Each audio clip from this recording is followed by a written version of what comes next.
I'm Dana Perino, and this is Perino on Politics.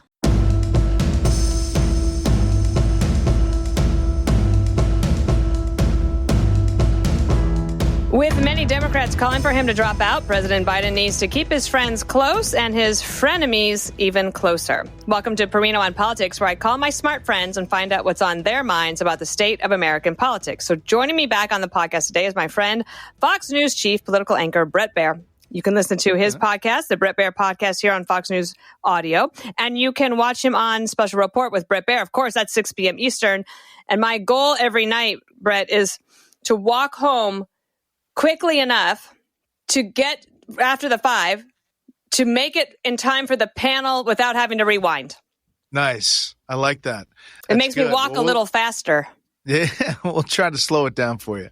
So, Bret, just so people, a lot of people don't know this, and I think maybe we just assume that they do because we were there, but what people might not realize is that we've known each other for a long time, both professionally and as friends, going way back to the early 2000s when I was in the Bush administration and you were at Fox and you became the senior White House correspondent and I was the deputy press secretary and we got to travel a lot around the world together. And then we've worked together at Fox since 2009. And it's been one of my greatest joys is to be your friend. And I'm really lucky that you have time to call into this podcast. Oh, it's great to be with you. It's always great to hang out with you. And it was fun anchoring when Bill took some time off. It was great to be with you on America's Newsroom. Yeah. Don't tell Bill. Okay. A lot of people liked it. No, I'm kidding. We'll see if Bill listens. He'll give me a hard time for that. Okay. So here's the thing. We're just, 4 months from the election. And I don't think any of us could have predicted this. But on my walk over here, I was thinking about a lesson that I learned that you never run the same election as your previous one. And I think a lot of us were walking down the 2024 lane, and including the two candidates and really the two incumbents, feeling like, okay, this is just a rematch of 2020. And it's absolutely not. This race is really different, both demographically, how things have changed, the policies of the country have changed, and the consequences have changed. The individuals themselves are different in many ways. On the health side for Biden, even on the policy side for Biden, I would say he got pulled so far to the left. President Trump overcame the January 6th things for the most part with Republicans, but he gets convicted by an overzealous prosecutor in New York. But still, that means that the Biden team can call him a convicted felon. And then you had what I call BD and AD. So BD is before debate and AD is after debate. And I'll close with this before I turn it over to you. The weekend before the debate, I had to write a speech for an event that I was doing for the Bowling Alley Proprietors of America. They just wanted a little bit of a, what's going on in 2024? Inside so I wrote baseball. That on the Inside Sunday. bowling. And I'm watching the debate. I usually take a lot of notes. I stopped taking notes at 9:17, put my pen down, and was like, oh, this is over. And then I had to write another speech. But every time I put my fingers to the keyboard, the story changed about every 10 minutes. And so I finally said, forget it. I'm just going to speak off the cuff. So that's what I did. And that's what I might ask you to do today, because now we're AD a few days and Biden says, I'm staying in. He's daring the Democrats to try to get him out. You had a press secretary today who I want to talk about in the second segment here, who I think was professionally insulting and condescending to Americans. And the press corps have not covered themselves in glory because apparently this was the biggest open secret in Washington that no one was covering but Fox. So where are we today? Where are we today? We are at a place where the president is defiant. And he's clearly backed up by his wife, the First Lady, Dr. Jill Biden, and his son, Hunter Biden. He's listening to forces inside his inner circle who tell him that this race is essentially tied and nothing much has changed. Listen to that George Stephanopoulos interview, and you realize that the president sees a different race. He sees a BD race because AD changed a lot of things. I think we're not fully appreciating yet the fallout. Remember, it's not only the debate, but it's the days of Democrats saying he has to get out.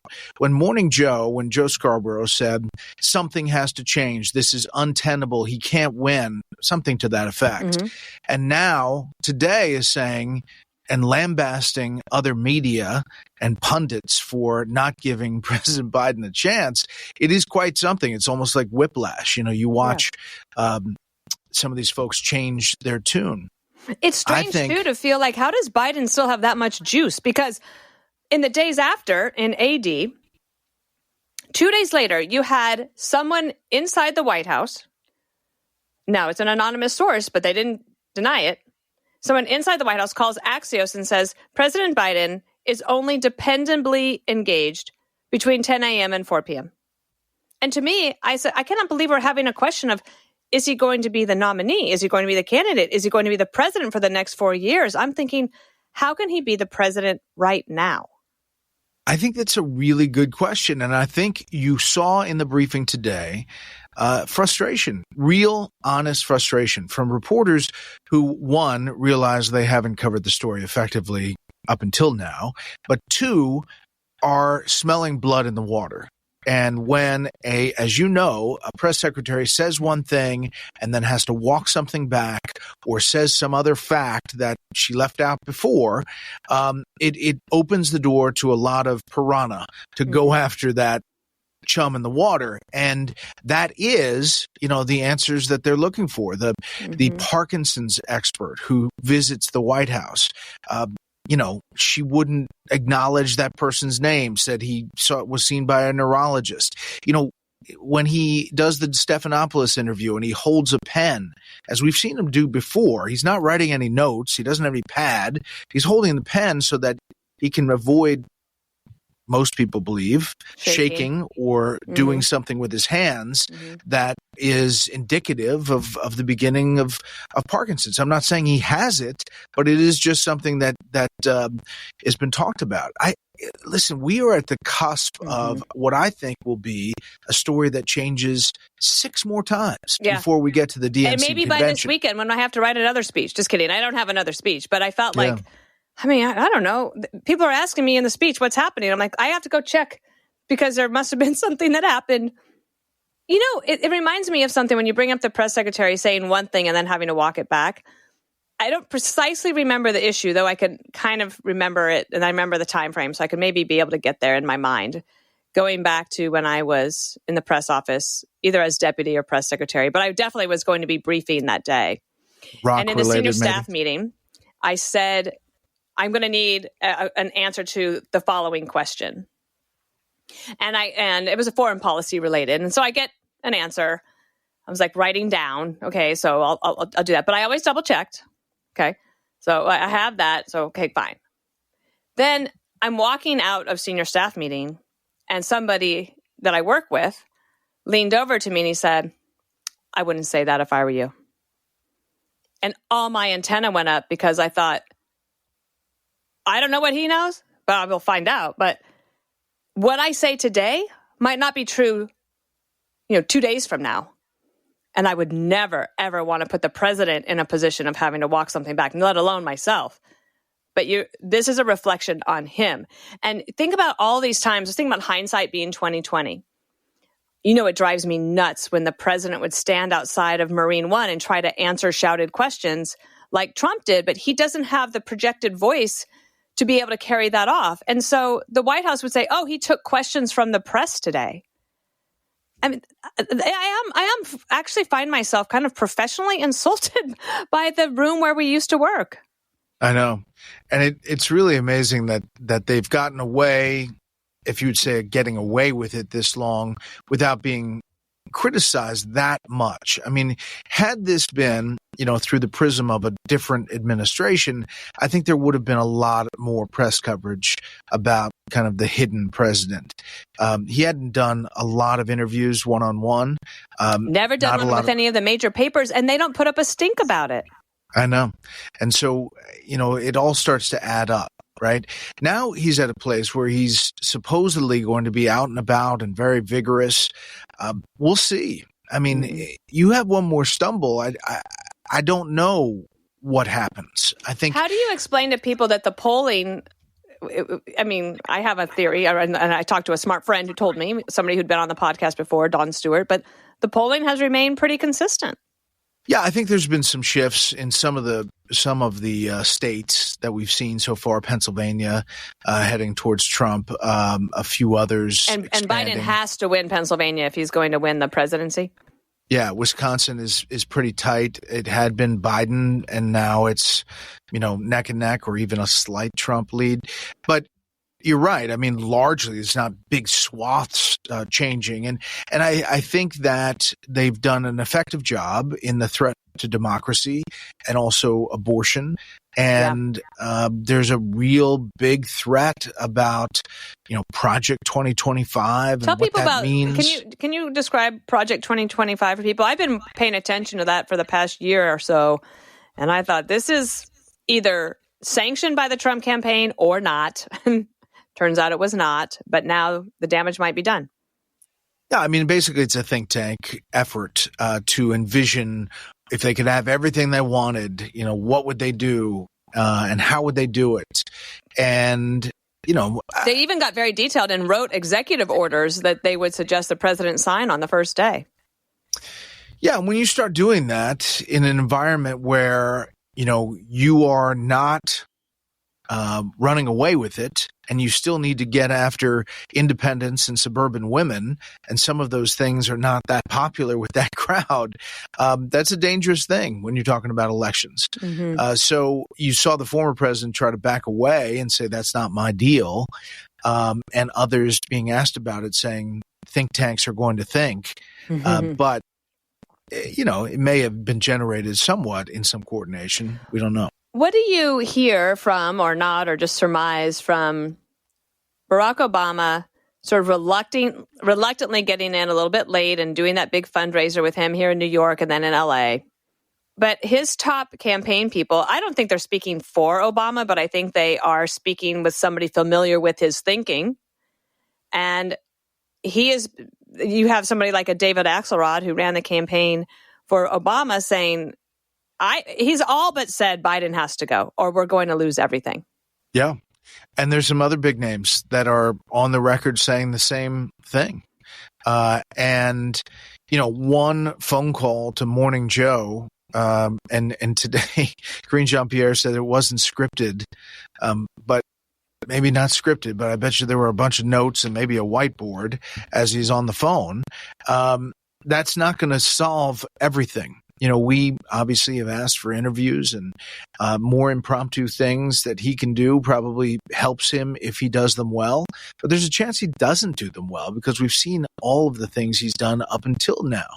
Do you think- I expect, Dana, that they're going to do the shiny thing. Look over here at the shiny thing, which is I bet they sign a Saudi deal next week or some big foreign policy announcement next week during the RNC. They'll have NATO this week where world leaders will be compelled to say how much of a leader Joe Biden is. But on background, they're saying that 2 weeks ago in Europe, they couldn't believe how disengaged he was.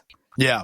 But I bet they're going to change their tune because they're going to be under the microscope and the pressure, and they're going to be lobbied by the administration. Anyway, they're going to try to do a foreign policy set to try to say, look, he's getting the big things done, even if he mumbles on his words every now and then. Goodest. All right. We'll have more Perino on politics coming right up. And we're back with Perino on politics. I feel like we just have to keep talking about Biden, but maybe in a different way. So some of the people that have called for him to drop out are congressional House members, Democrats, saying, yeah, I think he's got to go. Do you get the sense there in D.C. that there are more people who want to say that, but they're sort of waiting for the next stumble to say, okay, now I'm out? Yes. I think there are a lot of people that are on the cliff ready to jump off into the waters of get out of the race, Joe, but they are not doing it yet because there's such a vigorous pushback. I mean, this letter that went out this morning saying I'm in it, and the circling of the wagons. It's just that there's not a complete set of wagons. I think Senator Mark Warner from Virginia, was going to lead this kind of group of senators, but it's kind of been put on hold. I wouldn't be surprised if there is some other stumble, some other thing that the whole dam breaks. Well, do you think, for example, that President Putin would have allowed the shelling with a hypersonic missile of a children's hospital in Kyiv if he thought everything was going great here? No, I mean, and think about that. That happens right after Putin meets with Chinese President Xi. Not that they discussed that move, but it is sort of like the axis of evil looking at a weakened leadership in the U.S. Now, the other part about it is that there's a lot to churn up in the American populace on both sides because, as we've seen, 70% of people say, we have 330 million people in America, and these are the two that we end up with. Obviously, partisans in both camps love the people that they love, but for the most part, the middle is kind of frustrated by this choice overall. Sometimes people refer to people who are unhappy with both choices as double haters. And I don't think they're haters. I think that they love their country and they want their life to get better. I think they're doubly dismayed, but they will make a choice. And I wanted to maybe turn now to veepstakes. And before we get to Trump's selection and, we can play parlor politics on that. I mean, one of the things that's happening now is you see the Kamala Harris piece of this fitting into the puzzle. So when she first ran, Nikki Haley said, I'm not running against Joe Biden. I'm running against Kamala Harris. I thought it was clever at the time. But now it takes on even more of an interesting angle. Are you getting any sense that I saw some articles fluffing up Kamala Harris, but her numbers are worse than Biden's. They are. And I think it was telling when somebody like Congressman Jim Clyburn of South Carolina, obviously a major ally in 2020 of President Biden, essentially gets him to win South Carolina, when he says that there should be a mini primary before the convention. This is, a leading leader in the Democratic caucus who's a black leader who helped in the black Biden caucus, get the nomination in 2020. And saying with there should be a promise that he would primary. nominate a black woman named Kamala Harris. Yeah. And if, as he was saying that, and then you saw some other people like Ezra Klein and others say, this is Jim Clyburn's right, Maureen Dowd, this is what should happen. I mean, just think about that. That would be essentially overstepping if Joe Biden was to pull out, which he says he's not doing now. It would be saying he's going for this mini primary process, overlooking his black female vice president.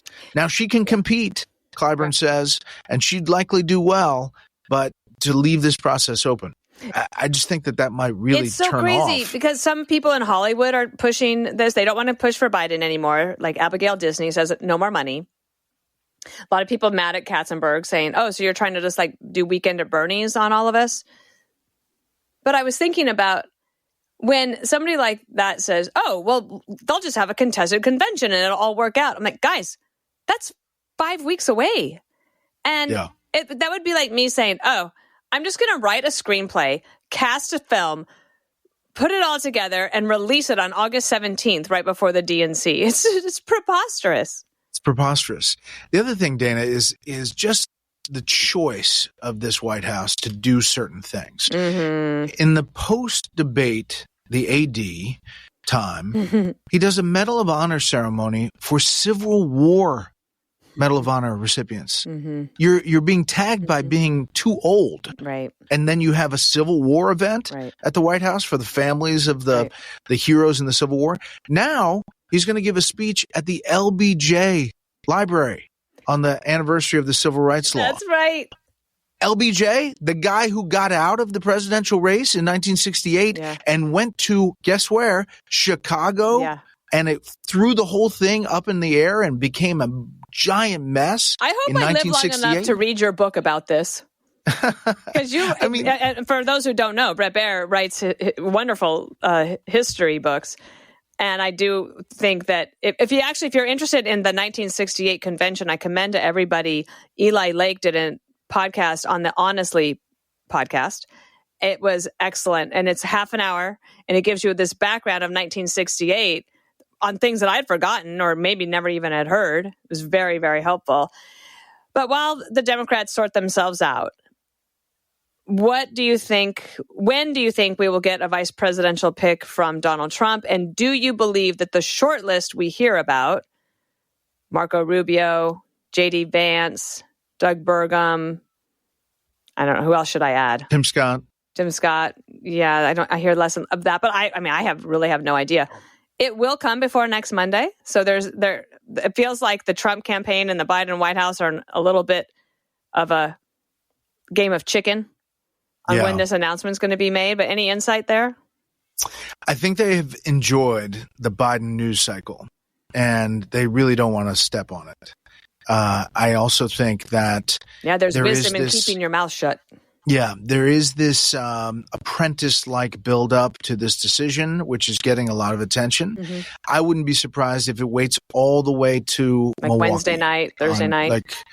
That's when the speech is. Wednesday but I think that maybe Monday or Tuesday to build up the start of the convention, and here's the person, and then there's a day of hoopla, covering that, and then there's an actual speech from that person. Mm-hmm.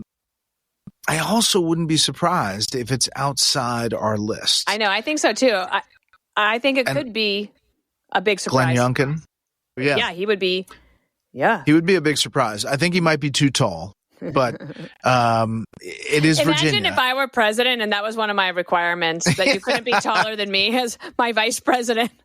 I mean, you would have... Greg Gutfeld could be my vice president. That's about it. You'd have potentially Kevin Hart. I mean, that could work. Simone Biles.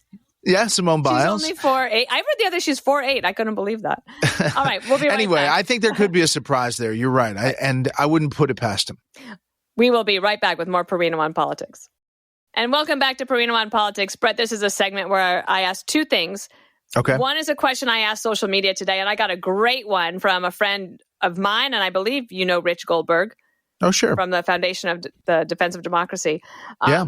But the question I like to ask is, what might I be missing right now at this point in a race? What have you learned over all of these cycles to start paying attention to now that we're in mid-July?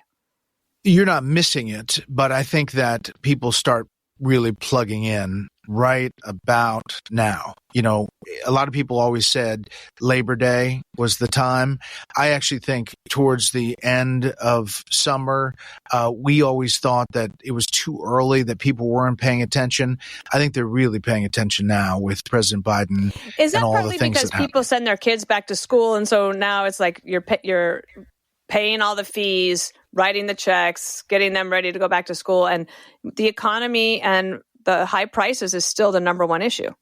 Inflation is such a big issue. It's such a big thing. I mean, every place I go, I hear something about it. Somebody's signing a check next to me at a table. They're like, no way did this cost this much. And, you hear those things table after table. Mm-hmm. So I think that that's a big deal. I think we remember at the cycle in 2015 when it was that first debate in Cleveland. And, we thought, man, is this too early? It was August. Mm-hmm. Are people going to tune in? Are they still out on vacation? It was 26 million people tuned in to that one debate.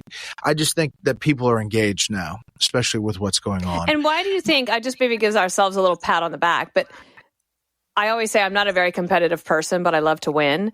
And when CNN hosted the debate last week, but we won the ratings night, I think that our audience is really engaged. And we have more Democrats and independents that watch us than any other network.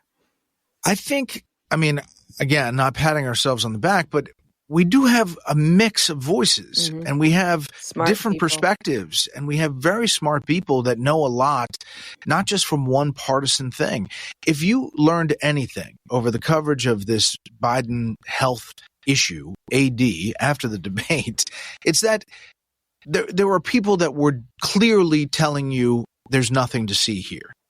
And the cheap fakes and the videos, there were people telling you that this was a partisan attack. Meanwhile, we were just playing the videos. Right. And covering the news. And I think people get that. It is kind of fun for me to watch the Democratic White House and the campaign get pounced on by the press. Yeah. I get a little feel for what that is like, because I always say that if you're in private business and you need to hire a communications person, try to hire somebody who worked in Republican politics, because I guarantee you they are more battle tested and they've had to work a lot harder to get where True. they are. Okay, here's a question from Rich Goldberg, and he wants to know where were you for the most interesting breaking news call you had to do? That would be, for example, like if there's an explosion, a terror attack, or somebody died, and then Fox News producers call and say, Bret, can we get you on the phone? Sure. So, the most interesting, obviously, was the killing of bin Laden. I was at home, and I had to make it into the studio in 10 minutes, which was an 18-minute drive. And so I was on the phone driving, but speakerphone, doing things while I was trying to get into the studio, and made it in 11 minutes. So that was an interesting one. Another one was I was on vacation, and remember when Jim Comey came out with the Hillary Clinton email thing? I was on the top of a mountain with my sons and my wife hiking, and fortunately the cell phone worked, and I did a live shot about Jim Comey and Hillary Clinton hiking on the top of a mountain with bear spray. Okay, I think that one wins for sure. And may there be many, many more. Bret Baier, thank you, and thanks for being on the podcast. And we will be sure to watch you on Special Report, and then every single night in prime time during the Republican National Convention next week. All right. Listen ad-free with a Fox News Podcast Plus subscription on Apple Podcasts, and Amazon Prime members can listen to this show ad-free on the Amazon Music app.